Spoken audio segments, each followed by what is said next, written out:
Hello, and welcome to another in the series of the Family Law in Partnership podcasts of comparative law with other jurisdictions. I'm really pleased to be joined today by Katharine Maddox, who's a specialist family law attorney in the state of Virginia in the US. And we're going to talk a little about the difference between Virginia and England. So welcome, Kathy. Thanks, David. It's good to see you. Absolutely. So I guess a good place to start is for us to think about the differences in terms of how proceedings are started. When we're obviously talking about divorce and related proceedings, can you tell me how someone establishes their ability to take proceedings in Virginia? Sure. So I'm just going to break it down a little bit because we have divorce. And if you can get a divorce, you can have everything done: custody, visitation, support, division of property. That's what we call the circuit court. But you have to have jurisdiction, which is at least being resident and domiciliary, meaning you intend to stay in Virginia for 6 months or longer. If you don't have that, and divorce grounds, sorry, which is you're separated for a year, or you have fault grounds such as adultery or cruelty or desertion, if you don't have the jurisdictional requirements or the grounds for divorce, you can still go to a lower court called the juvenile court to have custody determined, spousal support, or child support. But you can't get divorced and you can't divide property in the lower court. I see. That's interesting. And in terms of, because for us, well, certainly the same in terms of children proceedings, you Mhm. can take proceedings in relation to children, provided that where a child is habitually resident or at least present in the jurisdiction, but habitual residence is the key. In relation to provision for an adult, divorce jurisdiction is essential. And I'm interested to hear what you say about residence and domicile, because I think domicile is one of those terms, isn't it, that is used differently in different places. In England, as you may know, we have this concept of domicile of origin, and it's a sort of long-lasting state of being rather than simply where you're living. So if someone is born with a domicile of origin, which sticks with them, unless they move to another country with the intention of living there permanently or indefinitely. And it's quite difficult to shake a domicile of origin. And you can have people who live outside of England and Wales for a long, long time, resident in another jurisdiction, but they don't lose their domicile. Is that similar or different to domicile from a Virginia perspective? Well, people move states all the time, and they might Sure. intend to stay in the new state. And it's the intent that really goes to domicile. And so your domicile might change from Virginia to Maryland, which these two states border each other. So people move all the time. And if you intend to stay there in the new state, well, then your domicile shifts. And there's a lot of proof that comes into that. Your driver's license, where are you paying your taxes, Okay. things such of that nature. But a lot of times there will be a jurisdictional dispute within the courts, whether someone moves to a different state or a different country, and then they're arguing what's called a temporary sojourn. We just intended this to be temporary. And so our domicile remains Virginia. But those Okay. temporary sojourns, I mean, it could be a term of years, a very long time, but you still can maintain your domicile in Virginia. And then the court would look at the facts and circumstances. Okay. And so for divorce jurisdiction, is it either residence or domicile for 6 months? Is that? It's both. It's both. Okay. So you have to Hmm. be resident and domicile for 6 months. Okay. That's interesting. And again, we have similar process here. It's largely based on habitual residence. If two people, if they're both, the couple are both habitually resident here, then they can start proceedings on day one, should they wish to do so, as soon as they become habitually resident. So that sounds like it's a little bit different. And you were saying that that really is the key to all of the financial claims. Is that right? Right. I'm going to circle back a little bit when I talked about the two courts. So if you don't have Okay. divorce jurisdiction and you start in the lower court, it's called the Juvenile and Domestic Relations Court. Whoever loses can immediately appeal to the circuit court, and then it all gets redone. You don't need a basis to appeal. You can just appeal as long as you Wow. do so Okay. quick. And if you've already filed in the juvenile court, if you then thereafter get divorce grounds, you can separate a year, someone cheats, and so forth, then you can have everything moved from the juvenile court up to the circuit court, which is preferable because then you can get everything done. I see. And financially, if you start in the juvenile court and then it's appealed to the circuit court, you're paying for two trials. It's a financial nightmare from my perspective. Gosh, It's yes, not that's super efficient, but it's the reality. yeah, yeah, absolutely. And so do you say that some people routinely appeal from the juvenile court, do they? That's a Oh, sort of yeah. standard almost. Okay, Yep. gosh.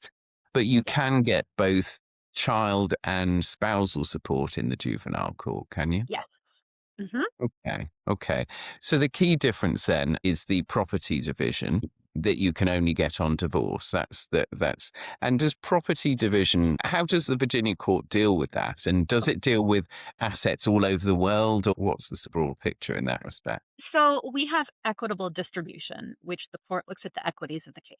Fairness is not a legal term, but I kind of equate that with fairness. Mhm. Who did what good things during the marriage, who did what bad things during the marriage, and then the court will equitably divide things. It doesn't mean 50-50, but in practice, it's almost always 50-50 unless someone did Right. something terrible. And it's 50-50 though of marital assets. So before we can divide assets, and this might be different, I'm not sure, we have to classify assets. We have separate assets, marital, and hybrid, meaning part Okay. marital, part separate. So for example, an easy example is a retirement account. You might have been contributing to that prior to the marriage. That piece is separate as long as you can trace it, provide documents. And then your Interesting. contributions during the marriage, that part is marital and that gets divided. And your Right. contributions after the date of separation, even if before the divorce, that piece is also separate. So we would call this a hybrid account. It has premarital separate components, marital components, post separation separate components, and mixed together, it's a hybrid account. Only the marital piece gets divided. Okay. So a lot of your time, I guess, is really making clear which category each of the assets fall into. Is that right? Yes, And I guess people have fights about which category the assets are in for obvious all the reasons. time. And banks typically don't keep statements more than 7 years. And Uh-huh. so if you need documents past 7 years, if you haven't kept hard copies, it can be very hard to trace your separate contribution. Where this happens most commonly is real property. Someone says, I put $200,000 as my premarital money in the house. I want that 200,000 back as well as return on my investment. Well, you have to prove you put that premarital money in it. You have to trace that. And Okay. if you can't prove that, it's likely you will not get that returned to you as your Interesting. separate asset. So Right. tracing is critical in Virginia. Okay, that is fascinating. It's quite different here. We do have, excuse me, similar concepts of what we call matrimonial and non-matrimonial property, which is on a similar basis. So matrimonial property is, broadly speaking, everything that a couple builds up during the course of their marriage, including pre-marriage cohabitation, from their own endeavors. So through work or business or anything that they do. That's matrimonial property insofar as it's not spent. Variably, the matrimonial home, the family home, is matrimonial property. Non-matrimonial property is generally, or can be, things that people have at the start of the relationship or things that come in during the relationship, but from an external source, such as gift or inheritance. And the difference from our perspective is similarly, you're entitled to share in matrimonial property, starting point being 50-50. You're not entitled to share in non-matrimonial property, but it can be accessed in order to meet needs. System is less clear in the difference between the two. And we also have the overriding, well, needs is often the overriding factor in divorce proceedings. So often, if there isn't enough to go around and, one parent has the children with them a lot more of the time, then they'll often be given priority in terms of capital division in order to provide for housing for those children. Or it may be that someone's got a much bigger mortgage capacity, that sort of stuff. So that can shift the division quite considerably. Does that not happen in Virginia at all?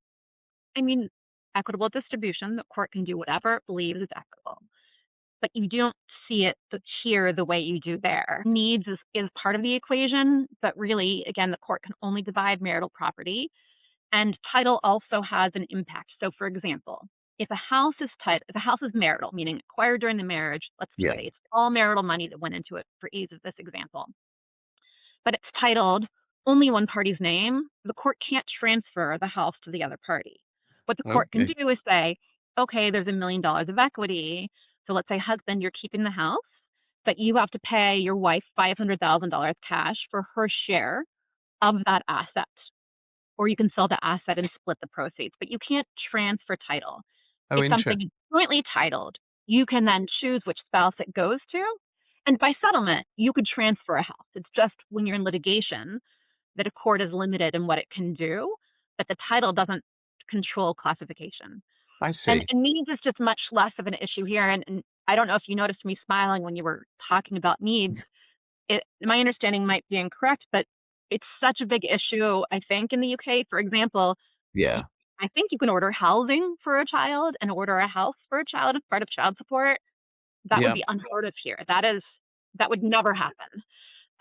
So it's needs is a component, but it's much less of a huge issue than it is in the Right. UK. I see. Yeah, because yes, you're absolutely right. Needs is a core concept here throughout proceedings. And if parents are not married and they make a claim under the Children Act for financial provision for a child, that can indeed include provision for housing.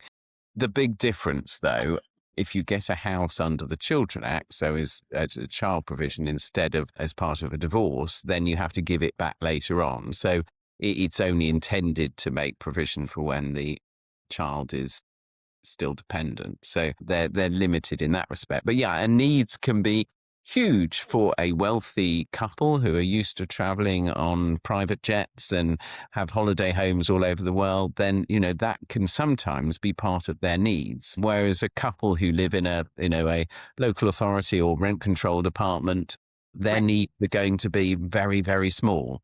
So, it is a very wide concept, which is interesting, perhaps.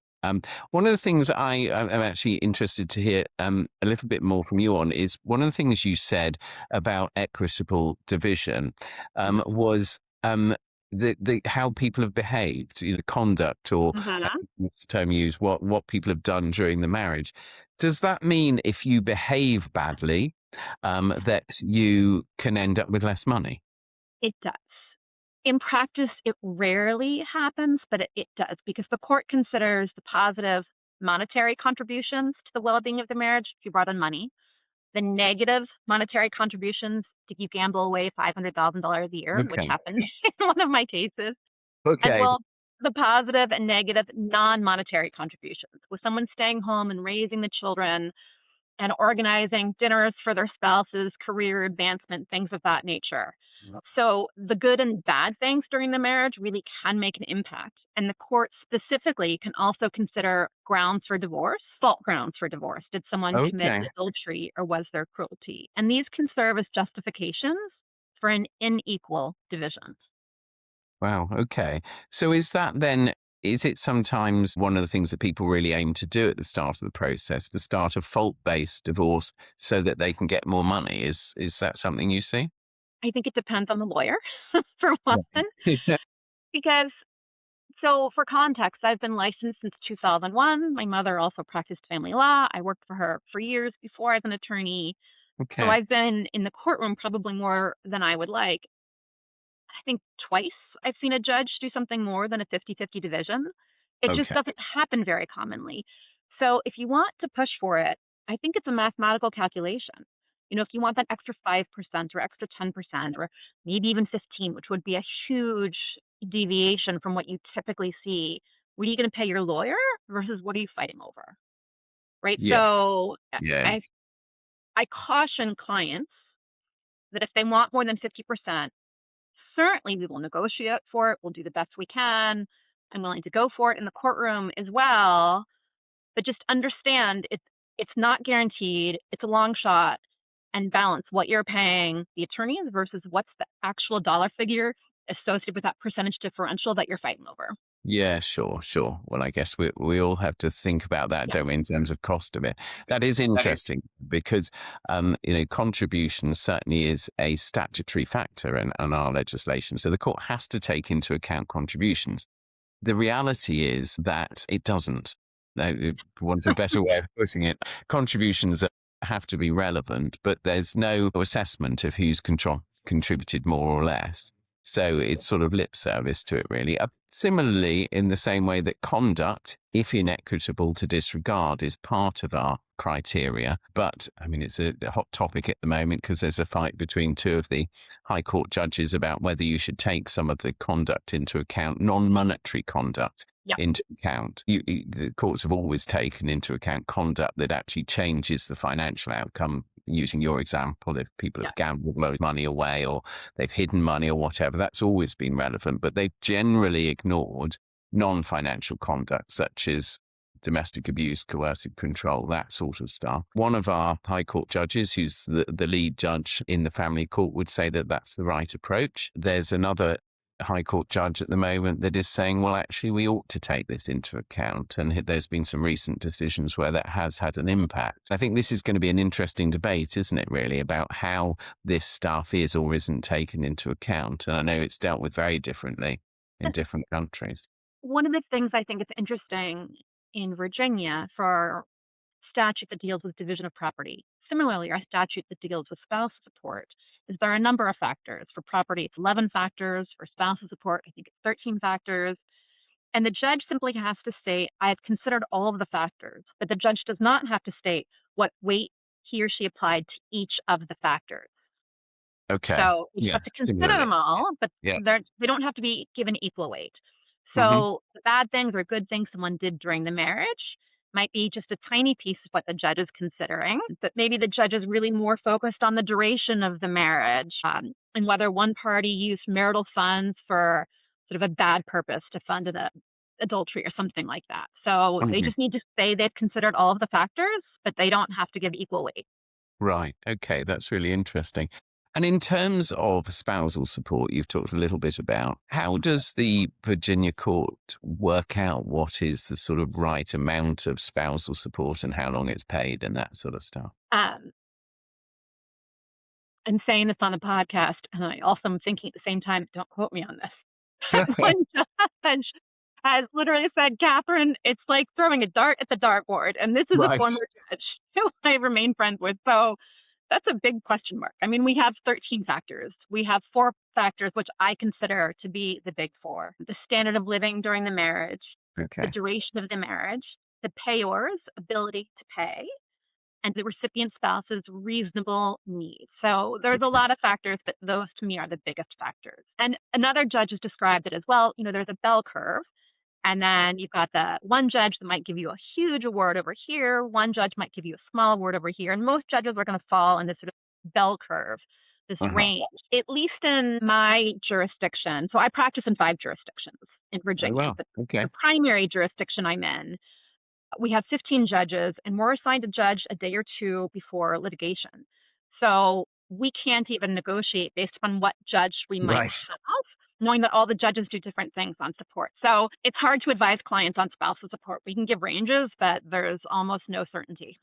Yeah, yeah. I mean, it doesn't sound too dissimilar here. I mean, it is our spousal support law has changed or developed over the last few years because we used to have a situation. So first of all, it's always based on a budget. The recipient needs to set out a Yes. budget of their reasonable needs, and the payer obviously has to have the ability to pay. So that's very similar, and and the standard of living enjoyed during the marriage again. An important factor. What we used to have, though, is a lot of these spousal support orders being for joint lives, which is effectively, forever or until the first to die or the recipient's remarriage. That's changed. And in recent years, so when I started in practice, that was invariably if you had a traditional housewife, a mother, and a high-earning husband, you'd probably get a joint lives order. These days, joint lives orders are incredibly rare. So the term that's used now is that the court should give maintenance for so long as is needed to allow the recipient to adjust without undue hardship. So it's been a complete shift. And these days, spousal support orders are usually set for a number of years rather than indefinitely. But the number of years, again, anyone's guess, really, and there's all sorts of arguments about it. Mm-hmm. It's not too different. Back of the envelope math is if you're married 20 years or longer, you're likely to get an indefinite award of support if Okay. you qualify for support. But indefinite does not mean indefinite. It means until one of the spouses dies, um, or if the recipient spouse gets married or cohabitates with another person in a relationship analogous to marriage for a period of 1 year or longer, or until the payor files to modify it. or Yeah. terminate it upon Yeah. their Yeah. own retirement. So indefinite does not mean forever. Most Sure. commonly, you're seeing a range of years if you're getting Yeah. that. Yeah. Yeah. That's It's part funny of you the should. bell curve that I was Okay, God. I mean, I'm dealing with, because I've got to a certain stage in my career, I guess, where a lot of my people I acted for many years ago are now coming towards retirement. We're Yeah, obviously looking at those joint lives orders, looking at modification, which is interesting. yeah. Um, One of the things I did want to ask you is about how prenups and postnups are treated in Virginia. Uh, Very differently, I think, than they're treated in the UK, from what I Okay. understand. They're typically very close to being ironclad. It is Okay. very, very difficult to overturn a prenuptial agreement, and they're almost always enforced verbatim, unless there's a critical ambiguity that then needs to be decided by a court. If you want to try to overturn a prenuptial agreement, you have Yeah. two ways of doing it. The first way is to show it was not voluntary, which may be duress, undue influence. And that's a clear and convincing standard, meaning you have to really prove to a high degree that you were not acting of your own free will when you signed it. Okay. If you cannot prove it was involuntary, the other way to overturn it is sort of a three-pronged test. The first prong is you have to prove it was unconscionable at the time it was drafted. So not at the time of divorce, but at the time it was drafted. Okay. And this is important, it's an and, so unconscionable, and at the time of drafting, there was not reasonable disclosure of the assets, Okay. and that the parties did not waive the right to disclosure in writing. Okay. So unconscionability by itself is not enough. You have to also show that reasonable disclosure was not provided and that the parties didn't waive in writing the right to disclosure. So it's very Wow. hard to change a prenup. And is that whatever you get? So if someone is left with nothing, that's fine, is it? Yeah, no, I mean, not I find fair, that, but it's, yeah, well, and it it's happens. fascinating. I mean, maybe it's right. I don't know, but it's very, very different, as you say, from an English perspective. Similarly, it's important that people know what they're doing. So financial disclosure, independent advice are generally necessary, although not absolutely, but they're generally thought of as necessary. But really, really importantly, an English prenup, or to be enforceable or taken into account in England, a prenup has to meet needs, because we've talked a little bit about that, this elastic concept, and we have to think, therefore, when we're drafting a prenup, okay, what happens if we're in this situation? We've got half a dozen kids. What would be the appropriate outcome? If we were exceedingly rich, what would be the appropriate outcome? So they become really difficult documents But we to do that draft. too. Okay. I mean, Okay. we're definitely, I think of a prenup almost as a choose your own adventure. If this, then that, or if Right. this, then that, right? Those choose your own adventure books from when we were children, right? Because Yeah. it's sort Yeah. of like a dividing tree based upon what happens in the future. Okay, that's interesting. Yeah, I mean, I guess, yeah, I'm sure you do that. That's obviously a sensible thing to do, but it's interesting you say that whatever you put in there, though, you're going to be held to it. So I Yeah, guess that's the big difference, isn't it? They're not binding here. They're taken into account and will only be given weight if they meet certain criteria. But yeah. that's fascinating. One last thing I did want to cover before probably ought to let you go is what the situation is with unmarried couples in Virginia.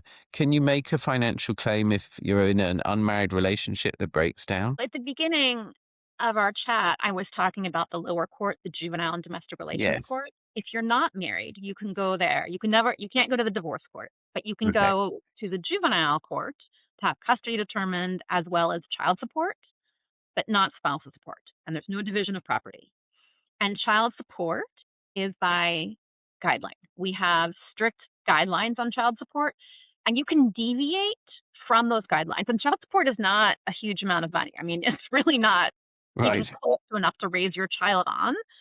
Um, but you don't typically see deviations unless there's, I don't know, easy examples. You have an autistic child who has all these services, and the services are very expensive, Right. or you have a child that's maybe the next Tiger Woods and is regularly getting these golf lessons and these expensive courses, and the court might deviate to help fund something like that, but really extreme.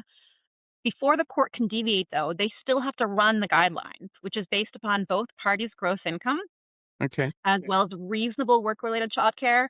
So a nanny may not be reasonable work-related childcare. They might have to look at before and after school care to see if that's a more reasonable. as well as the cost to provide health insurance for a child. So if you're not married, you don't have an option of spousal support. You don't have the option of division of property. You really just have child support. And if you are not able to support yourself, you're in dire straits because it will Yeah, not be yeah. enough to support you and your child.